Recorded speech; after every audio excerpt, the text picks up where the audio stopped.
राणा जी कम है और माइक में गाना गाएंगे और वहाँ जाएंगे। ना छोला काम नहीं है। उनके से लव कर ले दिलवा के बतिया कहिले। क्या करा से उनके से क्या करा से अब काहे का बताई। उनके से लव कर ले दिलवा के बतिया कहिले। धरती पर भेज दी हाले जान के चेहरा लागे टुकड़ा चांद के। धरती पर भेज दी हाले जान के चेहरा लागे टुकड़ा चांद के। वाह क्या बात है। रवा जोड़ा बगाने के राउर दम हम दीवाना हो गनी गाना। चेहरा लगे चिकना चांद दुकड़। जय बहुत बहुत धन्यवाद राधा रागिनी जी। चलिए बोली तो स्टार्ट कर जाओ। हाँ चलिए आई तो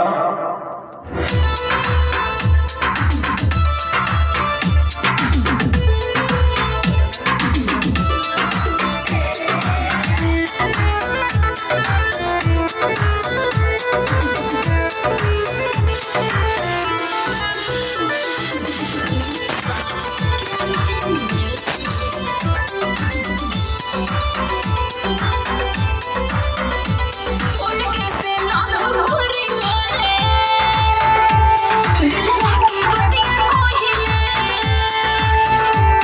उनके से लव कर ले दिलवा के बतिया कहिले। धरती पर भेज दी हाले जान के चेहरा लागे टुकड़ा चांद के। धरती पर भेज दी हाले जान के चेहरा लागे टुकड़ा चांद के। उनके से लव कर ले दिलवा के बतिया कहिले। धरती पर भेज दी हाले जान के चेहरा लागे टुकड़ा चांद के। धरती पर भेज दी हाले जान के चेहरा लागे टुकड़ा चांद के।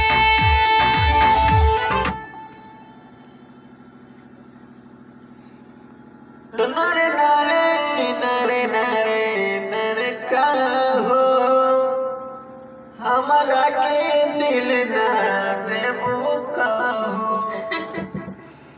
चलिए अंतरा में आई ठीक बात राधा जी। चलिए आई तो स्टार्ट कर जाओ। हाँ ओके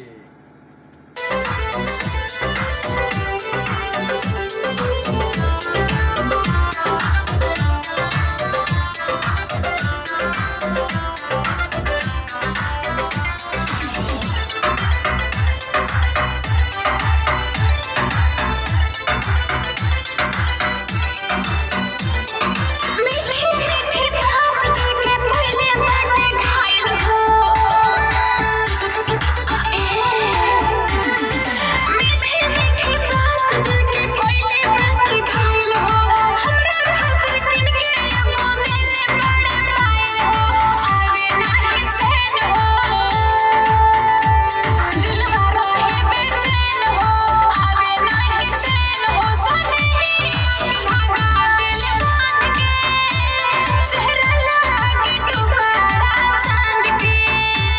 धरती पर भेज दी हाले जान के चेहरा लागे टुकड़ा चांद के। जॉन है गने दो कि धरती पर भेज दे हले एको चांद के। वाह वाह वाह बड़ी खुश बड़ा। हेलो लाइव होता ओहे लगे नरे नरे एकरे पर विशेष ध्यान दी जोर दे के गाई ठीक बा। ठीक है आई तो चेहरा लागे टुकड़ा चांद के। धरती पर भेज दी हाले जान के चेहरा लागे टुकड़ा चांद के।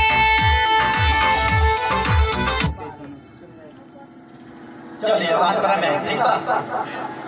चलिए रेडी स्टार्ट।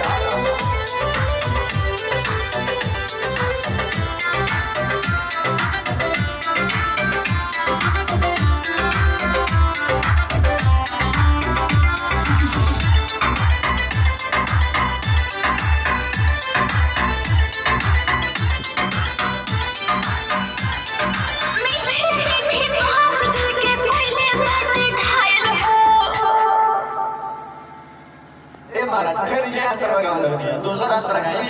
अच्छा दूसर हमरे लागल कहीं गलती भइल बा।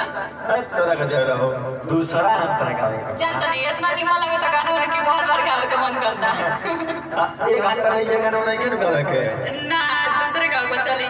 चलिए दूसरा अंतर में। जो कहेला नु कि दूसरा अंतर। ओ बना लिए काका जी को हाली को ही। रवा कोनी है कि है तो बढ़िया से गावो तो हम कोनी पहले गावे का बा। बोल महाराज। पहले महाराज। भाई महाराज चलिए एक बार और दूसरा अंतर गाएंगे। अब दूसरा अंतर पहला अब अंतर दूसरा अब पहले वाले हाँ चलिए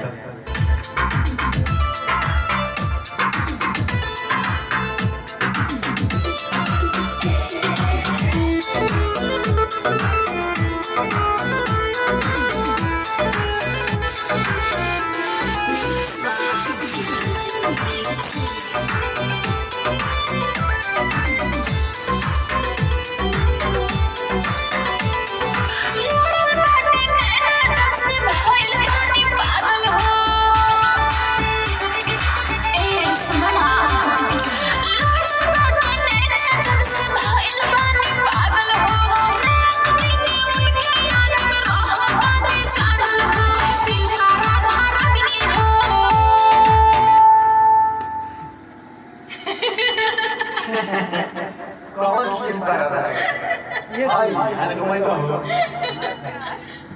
अच्छा हाय गाना लिखत दिया ना उ सलाह दे रहली हो।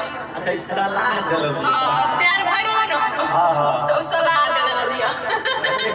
वो काय टोरी का बड़ा न सलाद देले रहली हो। हाय सलाद देले रहली हो। ऐसा सलाह दे रहली हो और औरो खूब बतियाइले अतना निमन निमन सलाह रो दे ओइ में खीरा पकई प्याज गाजर की गाजरा मुरई सब चलिए बहुत बहुत धन्यवाद। चलिए यहाँ के सलाह देने आई फिर आई देकर दूसरा अंतर ओके चलिए आई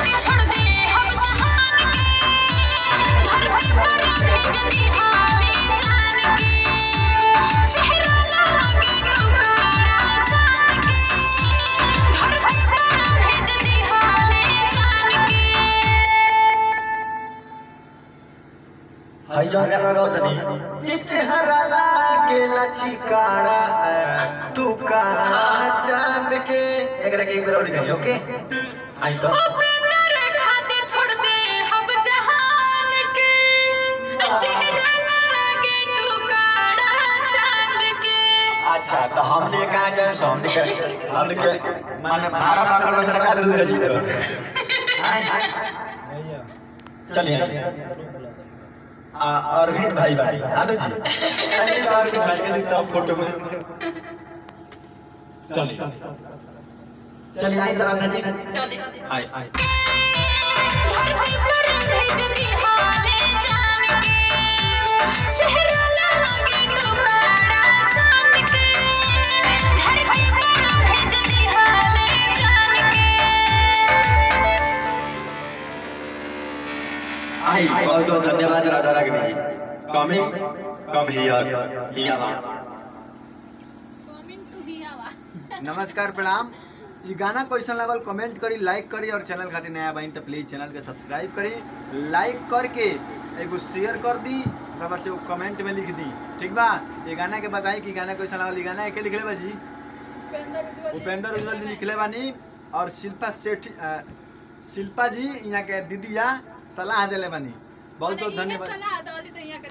अच्छा उहे बतिया चली और दू शब्द राधा रागिनी से सुनल जाए गाना के बारे में। राधा जी भूखी तो बोली तो ओके राधा जी नमस्कार प्रणाम हम राधा रागिनी राव सब जितने भी श्रोतागण देखल मैंने सब पैर छू प्रणाम करता नहीं राव सबके गाना कैसा लगल जरूर बताएं। लव सॉन्ग रहल लिखे वाला उपेंद्र जी जो कि अभी कैमरा कर रहा बानी बहुत ही अच्छा यहाँ के गाना लिखेनी जो भी गाना लिखेनी बहुत दिल के करीब लिखेनी गाना यहाँ के लिखले रहनी गाना होगा तो ऐसे ही प्यार दुलार आशीर्वाद देते रहिए और चैनल खतनाए बन हाथ जोड़ के रिक्वेस्ट बा कि चैनल को सब्सक्राइब जरूर करें। नमस्कार। चलिए अब शिल्पा जी से सुनल जाओ यहाँ के गाना में विचार देले बनी अपन प्रणाम हम राधा रानी के छोट बहन है दिलिया हो ई गाना कैसा लागल जरूर कमेंट करके बताई और चैनल खातिर नया बन तो हाथ जोड़ के रिक्वेस्ट बा कि चैनल को सब्सक्राइब करें। चलिए फिर हमने क्या होता है अगला वीडियो में, तब तक बनल रही और अपना आशीर्वाद प्यार दी। ठीक नु जी, नमस्कार।